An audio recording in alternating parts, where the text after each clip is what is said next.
안녕하세요. 저는 주엽동에 있는 사과나무 의료재단 사과나무 치과병원에서 일하고 있는 김혜성이라고 합니다. 오늘은 이제 미생물 변화를 통해서 항노화도 좀 가능하지 않을까 이런 생각이 들어요. 항노화는 뭐 모두 다 관심이 많은데 좋은 미생물을 먹으면 오래 살더라 이 얘기를 하면 이 메치니코프가 떠오르죠. 뭐 이게 이제 불가리아 사람들이 뭔가 유산균을 먹으니까 오래 살더라 이 사람이 이제 이런 걸 관찰해서 심지어 이제 노벨상까지 받았잖아요. 동물 연구를 좀 보면 이래요. 이건 이제 쥐 실험이에요. 쥐 실험. 이건 이제 조로증에 걸린 쥐예요. 수명도 짧고 왜소하죠. 그런데 이 조로증에 걸린 쥐에게 젊은 쥐의 대변을 이식해줬어요. 대변을 먹게 했어요. 그랬더니 이렇게 된 거예요. 그리고 훨씬 더 이제 왜소한 게 튼튼해진 거죠. 튼튼해지면서 동시에 수명도 이런 쥐들을 조로증에 걸린 쥐들은 보통 이제 뭐 250, 270일 정도가 최대 수명이라고 하는데 300일까지 늘어난 거예요. 그러니까 젊은 쥐를 먹었더니 젊은 쥐의 장내 세균을 이식해 줬더니 몸도 좋아지고 젊어지고 또 최대 수명도 늘어나더라. 이런 얘기가 가능한 거죠. 굉장히 새롭지 않으세요? 심지어 이제 붕어를 대상으로 한 연구도 있어요.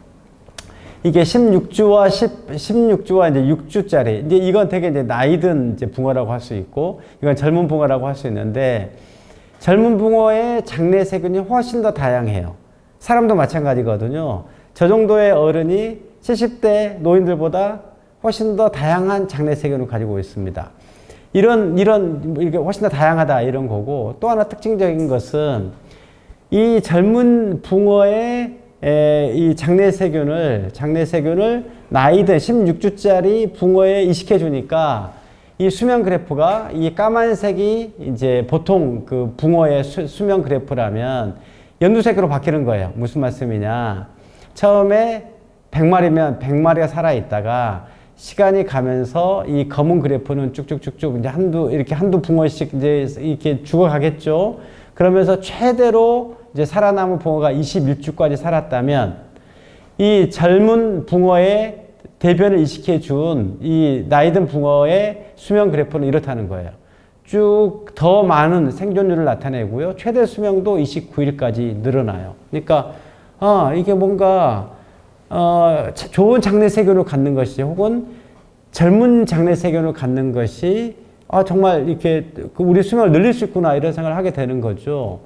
그러니까 메치니코프가 얘기한 유산균을 먹어서도 가능하지만 젊은이의 장내 세균을 그렇다고 우리가 먹을 수는 없잖아요. 그럼 어떻게 해야 될까요? 방법이 있어요. 뭐냐? 이건 이제 학명으로 보면 바실러스 서브틸리스라고 하고 우리말로 하면 고초균이라고 부르는 이제 세균인데요. 고초균에게 이런 이제 예쁜 꼬마 선충이라는 이 선충에게 먹여요. 고초균을. 보통 이 고초균은, 이 예쁜 꼬마 선충은 대장균, 워낙 이제 길이가 1mm 밖에 안 하는 작은 선충이에요. 작은 선충이라서 먹이가 세균이에요. 먹이가 세균인데, 보통 얘는 실험실에서 대장균을 먹여서 키우거든요. 그럼 대장균을 먹은 이 예쁜 꼬마 선충의 수명 그래프는 이래요. 처음에 100마리 살아있다가 점점 더 이렇게 시간이 가면서 이게 떨어지죠. 그래서 최대 30일까지 살아요. 최대 30일까지 살고 평균 수명이 한 15일 정도네요. 그러니까 연구자들이 관찰하기는 쉽겠죠. 수명이 얼마나 이제 늘어나는지. 그런데 얘에게 고초균을 먹여요. 그럼 이 보라색 그래프가 되거든요.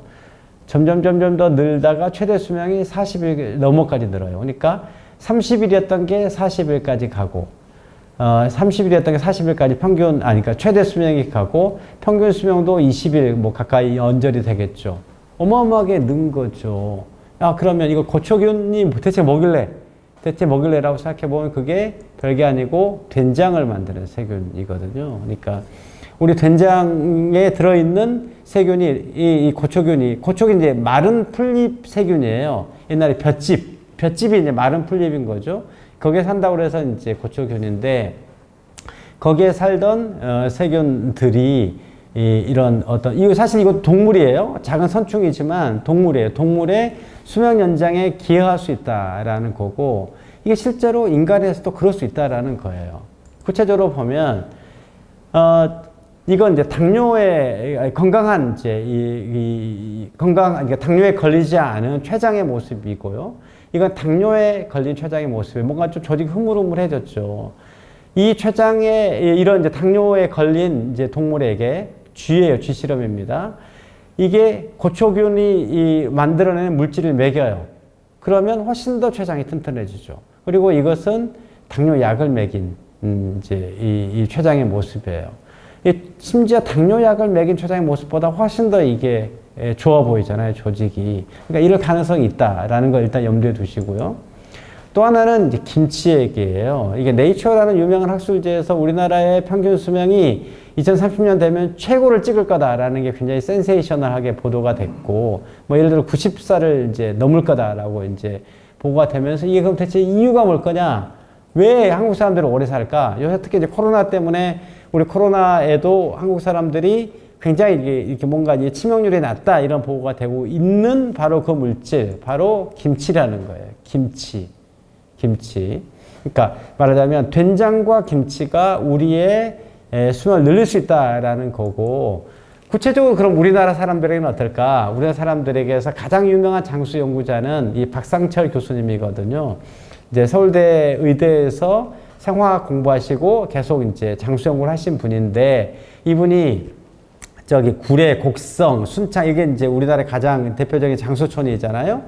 거기에서 가장 100세를 넘긴 사람들이 대체 뭘 많이 드시냐를 본 거예요. 봤더니 김치, 과일, 뭐 이런 또 된장 이런 게 굉장히 많은 포지션을 차지하더라라는 얘기입니다. 그래서 다시 메치니코프로 돌아가 보면, 메치니코프는 이제 치즈나 요거트에 있는 유산균이 이제 뭐랄까요, 수명을 연장했다라고 해서 유산균이 유명해졌지만, 사실 이건 지리적 조건에서 그 나라 사람들, 그 대륙에서 낙농을 많이 하니까 만들어진 자연스럽게 많이 식생활일 수 있거든요. 유산균도 그 과정에서 자연스럽게 어떤 토착화된 그런 그 장수 세균일 수 있어요. 근데 우리는 그런 게 아니잖아요. 우리는 뭐 된장, 청국장, 낫또 뭐 이런 걸 오랫동안 먹어왔고, 김치 이런 걸 오래 먹어왔고, 낙농이 아니고, 그렇게 보자면 고초균이 우리 장수에 필요한 좋은 세균일 수 있다라는 얘기입니다.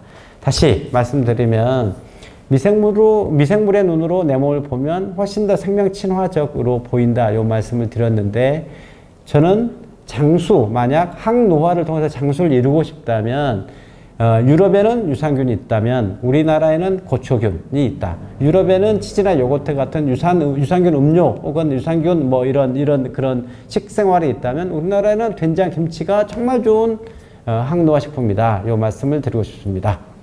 봐주셔서 감사합니다.